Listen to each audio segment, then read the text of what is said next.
Goldilocks and the Three Bears.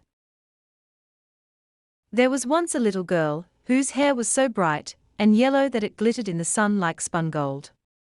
For this reason she was called Goldilocks. One day Goldilocks went out into the meadows to gather flowers.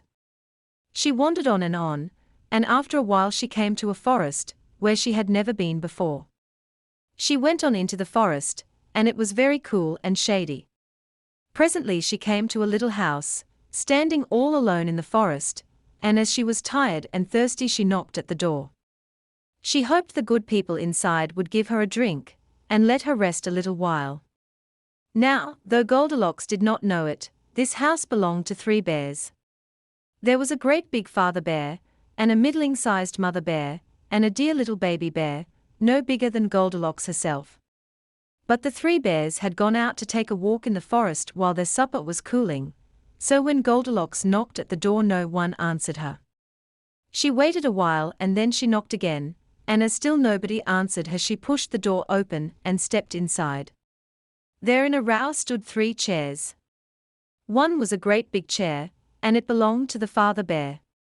And one was a middling-sized chair, and it belonged to the mother bear, and one was a dear little chair, and it belonged to the baby bear. And on the table stood 3 bowls of smoking hot porridge. And so, Thought Goldilocks. the people must be coming back soon to eat it. She thought she would sit down and rest until they came, so first she sat down in the great big chair, but the cushion was too soft. It seemed as though it would swallow her up. Then she sat down in the middle-sized chair, and the cushion was too hard, and it was not comfortable.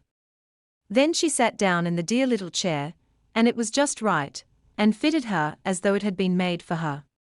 So there she sat, and she rocked and she rocked, and she sat, until with her rocking and her sitting she sat the bottom right out of it.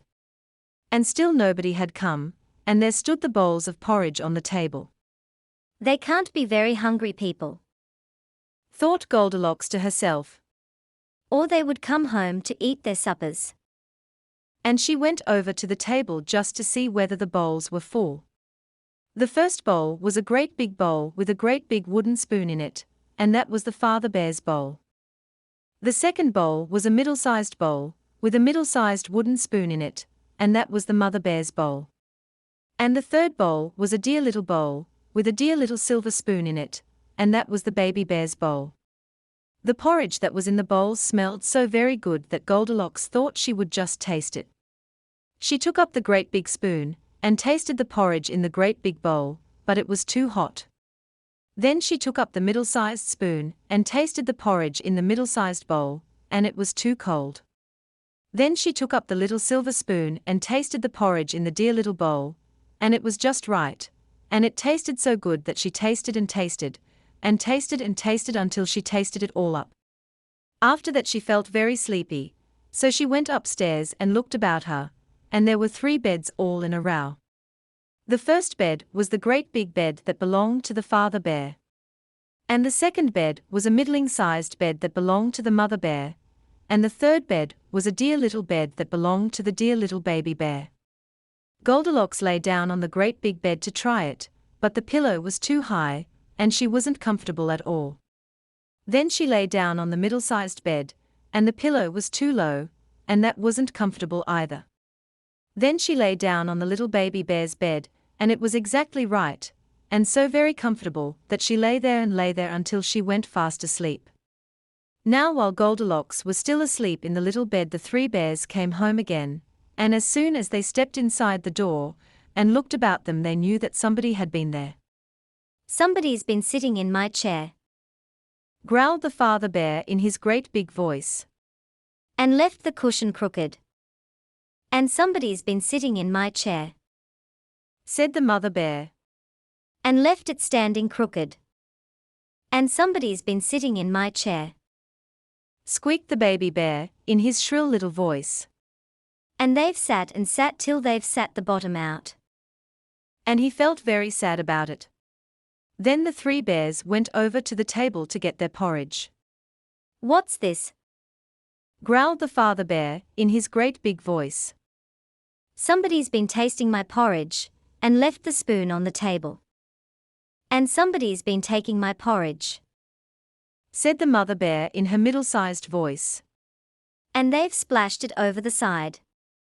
And somebody's been tasting my porridge. Squealed the baby bear. And they've tasted and tasted until they've tasted it all up. And when he said so, the baby bear looked as if he were about to cry.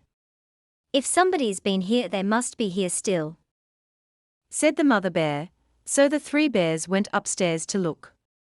First the father bear looked at his bed. Somebody's been lying on my bed, and pulled the covers down, he growled in his great big voice. Then the mother bear looked at her bed. Somebody's been lying on my bed, and pulled the pillow off, said she in her middle-sized voice. Then the baby bear looked at his bed, and there lay little Goldilocks with her cheeks as pink as roses, and her golden hair all spread over the pillow.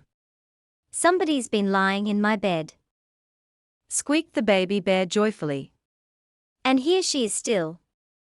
Now when Goldilocks in her dreams heard the great big father bear's voice, she dreamed it was the thunder rolling through the heavens. And when she heard the mother bear's middle-sized voice, she dreamed it was the wind blowing through the trees. But when she heard the baby bear's voice, it was so shrill and sharp that it woke her right up. She sat up in bed, and there were the three bears standing around and looking at her. Oh, my goodness me, cried Goldilocks. She tumbled out of bed and ran to the window. It was open, and out she jumped before the bears could stop her. Then home she ran as fast as she could, and she never went near the forest again. But the little baby bear cried and cried because he had wanted the pretty little girl to play with.